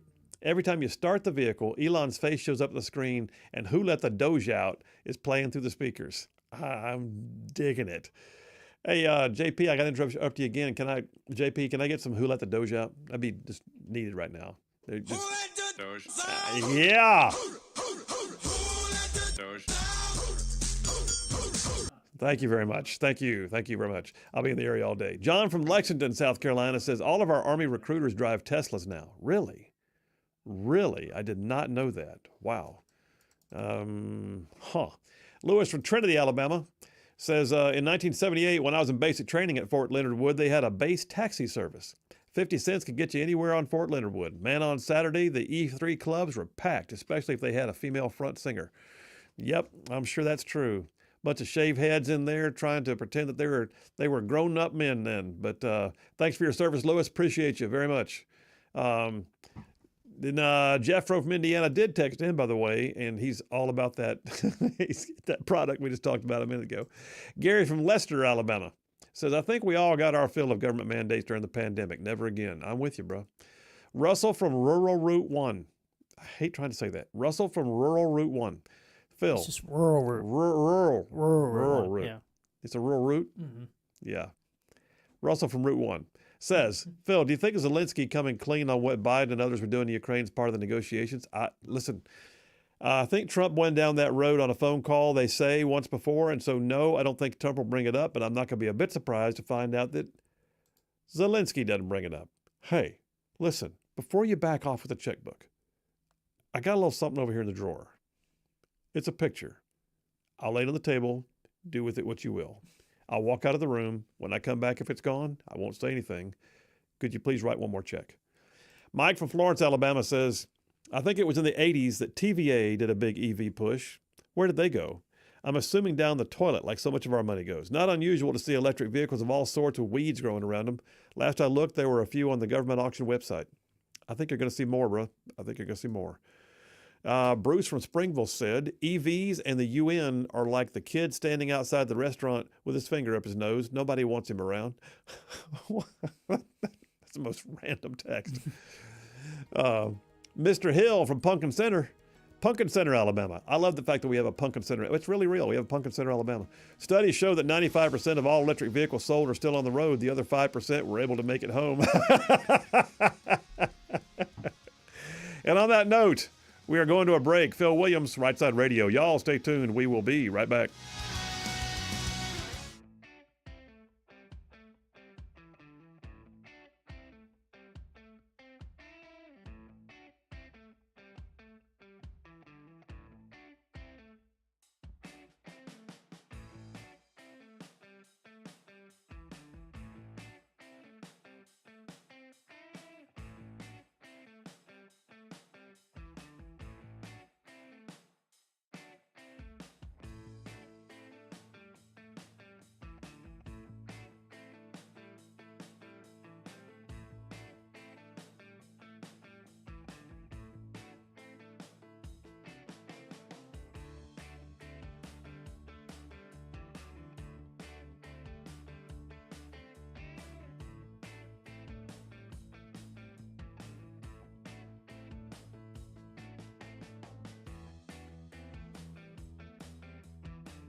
Hey, all you Rightside ruffians out there, you are listening to Rightside Radio, solid conservative, just plain right.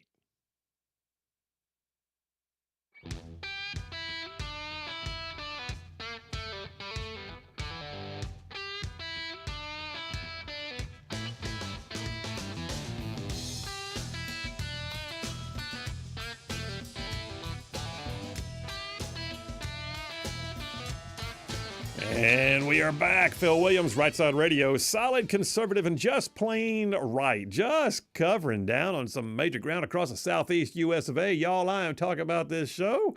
Goes from Huntsville back over to Chattanooga, from Tuscaloosa back over to Gadsden, all the way down even to that prettiest little town on the plains called Auburn. And yes, there are big old patches of Georgia and Mississippi thrown in just for good measure.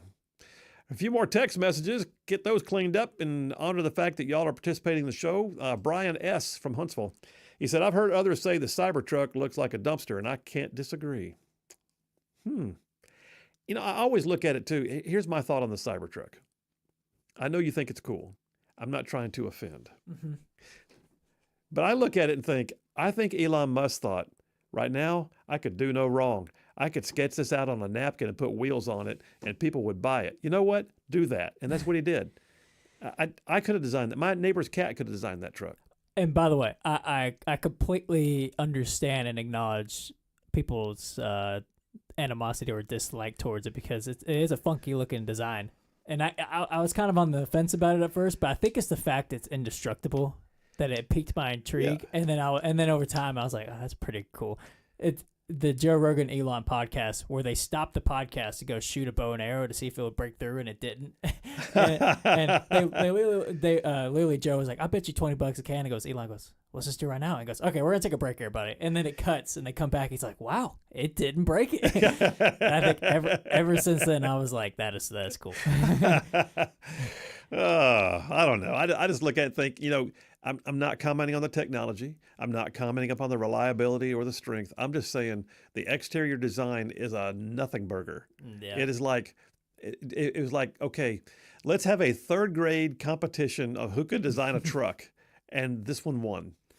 The newer ones, I don't know names, but they had like an event where they showed off some future designs, and they're like really futuristic. Like literally picture 3050 cars, like the year 3050, what cars will look like. That's pretty much what Tesla's making. So it's pretty sick. I can see that. Mm-hmm. I mean, like iRobot kind of cars. Yeah. Like, okay. That too. I want one that rolls sideways.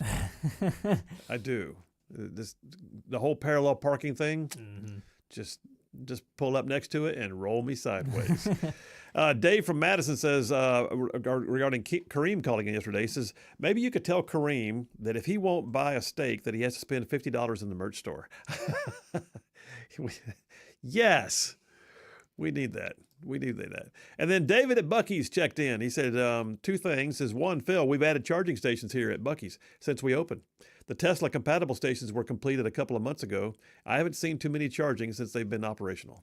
Okay. And then he says, schools up here, this is Huntsville, and Redstone Arsenal's Child Development Center are closed tomorrow. Up to 2 inches of snow expected in Huntsville. What? Really? I'll believe it when I see it. He says, I'm off, so I'm just staying home and keeping warm. Wow. Well, David from Buc-ee's, thank you for the weather report. And JP, are we getting any down here where the studio is? I was just about to say, South of Huntsville is getting nothing but rain. Nothing but rain and cold. Cold rain. Yep. Cold rain sucks. Yeah. Cold and rain together is a bad combination. Cold anything. Yeah. I mean, the only thing I enjoy from cold is old bones like mine. All right, I've got a whole section here, a third dipper, and I'm not going to get all of it. But I'm going to touch on one thing. I want to tell you. I want to update a story that I broke yesterday that came out while we were on the air. There was a story that came out that and I'm totally changing gears, by the way. Serious business. Let's talk about the southern border. There was a story that broke yesterday, and I think Benny Johnson, who I follow on Twitter or X, is the one who said it, that I saw first, that the Mexican Senate had agreed to allow U.S. Special Operations to enter Mexican territory in the war against the cartels. And it was the way he wrote it sounded like, oh my gosh, It is game on. They're saying, we need help. Come help us. Go to work, fellas. And next thing you know, SEAL Team 6 is going to be down there in the jungles, scarfing people up like, who knows? That's not what's happening. I'm not saying this is not a big deal, but still, what is happening right now is something that is actually typical in the regional security and enhancements of military cooperations and all that. Anyway, the bottom line is this. This is apparently no more than a JSET mission. JSET being a Joint Capabilities Exercise for training. A JSET mission, Special Forces does this all the time.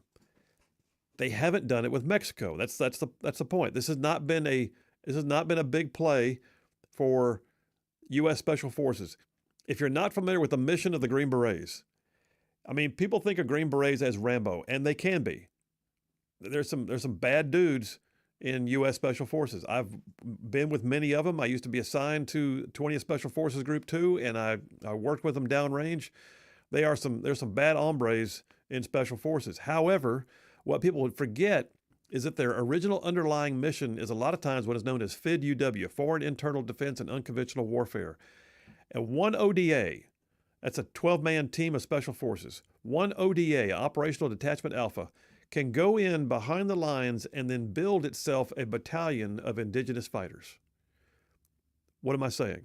Special Forces' underlying mission is to be a force enabler and to grow a force wherever they are, meaning that they're expert trainers. Part of the graduation exercise from the Special Forces qualification course at Fort Bragg, North Carolina, is to go through the entire process of what it would take to insert your team, make contact with the G forces, the guerrilla forces in an area, and then gain their trust and cooperation, and then begin to train them in military skills so they can be fighters of their own. Having said all that, what is happening right now is we have multiple Special Forces groups. That's the name for the large-scale units. This would be like a brigade-size element in terms of transition, not infantry. It's Special Forces. This is an 06 command position. 7th Special Forces Group are the Spanish speakers, if you will. They are the ones that are regionally oriented to the South American, Central American area, and they are the ones going into Mexico, but not in mass. So this story, now I went ahead, there's a website I go to periodically called SOFREP. SOFREP is all the news geared towards special operations. SOFREP is reporting that the U.S. Army's 7th Special Forces Group will be deploying a team, that's 12 men, to Mexico to provide specialized training to the Mexican Marine Infantry. All right, this is significant, but it is not at all a war against the cartels moment. All right, we did not just launch a bunch of Rambos into the jungle and we're going to watch them go into the next Vietnam. And no, we're not. But what we are seeing, though, is a level of military cooperation that hasn't been there. This one ODA is going to go down there. It's going to train the Mexican Marines, and that's a big deal. I will say this. That's a big deal. And I would bet that a part of that is Trump's commitment to them. I would guarantee you that president to president, Donald Trump to Gloria Sheinbaum. Gloria? Is it Sheinbaum? Is it Gloria Sheinbaum? That sounds correct. I know it's Scheinbaum, but anyway, I still think that sounds like a Jewish grandmother from New York. But anyway, yeah. President Scheinbaum and President Trump. It's Claudia Scheinbaum. Claudia, thank you. I'm betting that what we're seeing right now is a piece of that conversation they had about the border. And Trump saying, you need to put your own military on the border, and her agreeing to do so. Thousands of Mexican military troops are now on the southern border. But one of their most elite forces is the Mexican Marines. And the Mexican Marines, they do all kinds of interdiction operations off their coast. They're the ones trying to stop some of the drug trafficking, allegedly. Well, the Mexican Marines are about to get some major plus-up training from the 7th Special Forces Group for the United States.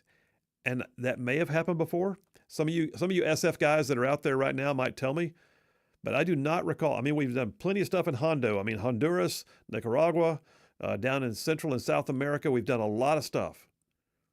Even in the Caribbean. I do not recall Mexico. I mean, I went down with 20th Special Forces Group to Panama. We had it going on down there. I do not remember Mexico. My point in saying that is this is a level of military cooperation that has not been there before. I think it's also significant because I bet it will plus up. I bet what you're going to wind up having is 7th Group's going to do a test bed operation. And they're going to do this one short JSET mission with Mexican Marines. It's going to go well. It's going to go swimmingly.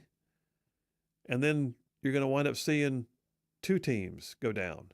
And then you're going to wind up seeing an entire B team, which is like an entire company, if you will, of these ODAs. And they're going to set up a JSET camp and a rotation of ongoing training. You watch. I bet we're going to see the Mexican military benefiting from the fact that Mexico has agreed to help with their border. That's what I see right now. This is not a war on the cartels that I thought it was going to be. I'd hoped it was going to be. Although I'm still going to say someday soon, you may wind up seeing something blow up in the jungle. Just saying. By the way, I didn't want to interrupt your train of thought, but you notice how you didn't have to say Fort Bragg. Oh, sorry, Fort Liberty. It's just Fort Bragg. Kept going. I didn't even think about it. Yeah, there was no caveat. There's no hyphenated name now. Nope. Fort Bragg. I mean Fort Liberty. Nope. Fort Bragg. You know, libs always hyphenate names too. Yeah, that's. It could have just easily been Fort Bragg Liberty. Mm-hmm. No. Yeah, Fort Bragg is back. All right, let's take the last break of the day there, JP. Last break of the day. Going to come right back, and I'm setting aside some of my materials and saving them for tomorrow because this Border Warriors thing, y'all, when I get back tomorrow, and I'm going to probably add to it, I'll be telling you about the Sinaloa cartels. Are they in America? Yeah, apparently. And then how about this? What's going to happen if the U.S. military has to chase somebody across the border into Mexico? And is the CIA playing a role? And are there landmines and drones going on? Yeah, all of it. I'll tell you about that more. Phil Williams, Rightside Radio. Y'all stay tuned. We will be right back.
And we are back. Phil Williams, Rightside Radio. Solid, conservative, and just plain right. Ah, man, just making it like common sense is like a superpower. I just saw on Twitter, by the way, JP, that I'm assuming this is correct. I don't have any true reporting on it, but Ilhan Omar was just stripped of her position on the Foreign Affairs Committee because, you know, she's been holding seminars trying to advise illegal immigrants in her district how to evade ICE. And so they decided, you know what, you're done. Hopefully AOC is next. Yeah, maybe. A few text messages read from Tony, Alabama, says, I think people would be more okay with it if they didn't try to sell it as a truck, meaning the Cybertruck. Yeah. I was going to ask about that. I don't see got the a truck bed. bed. I'd wear. I mean, it's not. It's a bed under a lid. Yeah. Come on. I mean, it's a hidden. It's not a real truck bed, but it's technically it's a truck hatchback. bed. Let's be honest. It's a hatchback. It's the Yeah. cyber hatchback is what it is. Maybe we call it the Cyber Tank. I don't know. Mount a gun on that bad boy. Mike from Florence, Alabama says the Cybertruck is a blank canvas. Imagine some 37-inch NITOs, winch bumper, or a winch bumper and a winch, and maybe some side pipes or stacks just for pretend. Sweet. I like the sound of it. I've seen green Cybertrucks. I've seen people get businesses and just like make their logo the Cybertruck with the color of the logo. You can, it's pretty much a blank canvas. It is a blank canvas. David at Bucky's again, by the way, says, Phil, if a third grader had won the design of the Cybertruck, they would have named it the Liberty Truck. Nice. Gary from Decatur says, I'm thinking that the libs are trying to gain control of most of the interstate traffic in the country. Just turn off the power. You're not going anywhere unless government approved. After Trump wins in the election, they have to go back to the drawing board and find another way to try and maintain control of the general public. I'm hoping it's not the healthcare system again. Yeah, that is an interesting dynamic there, Gary. The whole 15-minute city, they call it, where nothing is further than 15 minutes away from you. Why should you have to travel? But what it does is it causes people to hunker down, but I think it would destroy interstate commerce too. To be honest. So yeah, we'll see. Paul from Decatur says, "Hey, Colonel Paul in Decatur, my thoughts on the EVs. If you want to save the planet, buy you a Honda Insight 5-speed. Any hybrid with an automatic transmission will last less than 100,000 miles. Nobody I know will rebuild the transmission. These vehicles are a Class 9 disposable item." Point.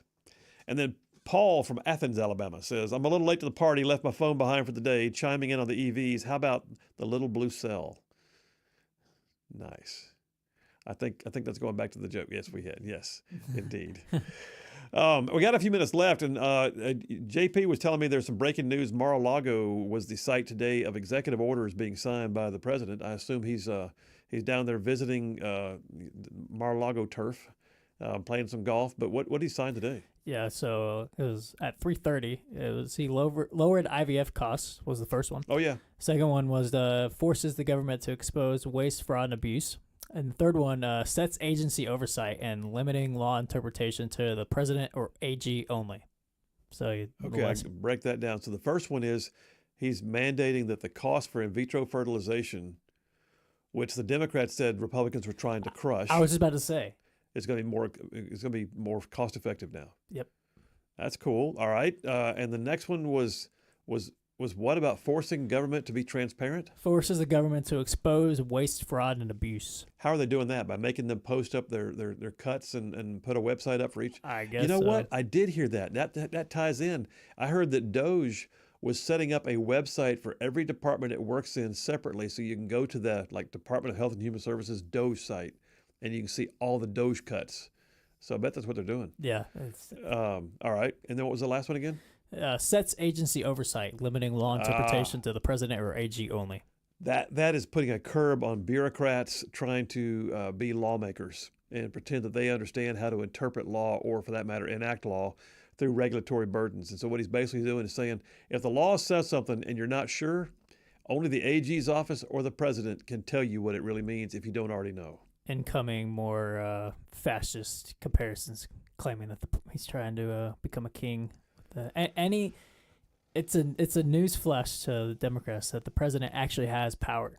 He's the executive branch for a reason. But if that was also the case, he wouldn't have given some of that authority to his attorney, right? Yeah, exactly. Yeah. So the lawyers just got the ability to help him interpret, and so no.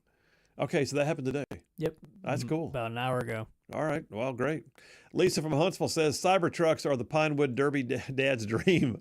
If you called it Optimus Prime, I would buy one. Optimus Prime. I am Optimus Prime. We will save the planet. Dorothy from Elkmont says a woman in California had a hybrid EV. It wouldn't start, and then she got a word scramble. It wouldn't start. It needed to evacuate during the big, and then it wouldn't start when she needed to evacuate during the big fires. Wow, yeah, that's not good. Joel from Huntsville says, "Hey, does anyone in the Doge department get paid with federal funds? Thanks. I don't know. I don't think so. I do know this: Trump has hired certain key staff to be able to assist Doge, because the Doge the Doge folks, including Elon, are outside consultants, but they need access to data. They don't have regardless of what Democrats are saying, Elon is not walking in and demanding to see all your Social Security information, but he does need to see where the payments go. So I did hear today that Trump has hired staff to be able to gather the data, which should be protected, and they have clearance level ability to do it, and then give the numerical data over to Doge to begin to analyze without seeing all the other stuff. By the way, if he wanted your data, he would have done it when he was at PayPal. Yeah, he owned PayPal, for crying out loud. Brian from Huntsville says, I don't see the Cybertruck EV in a ZZ Top song, even if it is nationwide. No. And then Todd from Huntsville says, here's a thought on the Cybertruck. It's actually a proof of concept vehicle. Elon makes rockets. We're going back to the moon and Mars. Astronauts are going to need a rover. Proof of concept. Lastly, the grades are in real quick. Jeffrey Nina gets an A+ for his awesomeness and an entertaining phone call, which means today's co-champions are JP and Phil with A++. Congratulations, John. Thank you. All right, you guys, what an amazing show. We love being with you. The bottom line is this, you guys, take heart because there are more of us than there are of them. God is still on his throne. Y'all stay in the fight. We'll see you tomorrow.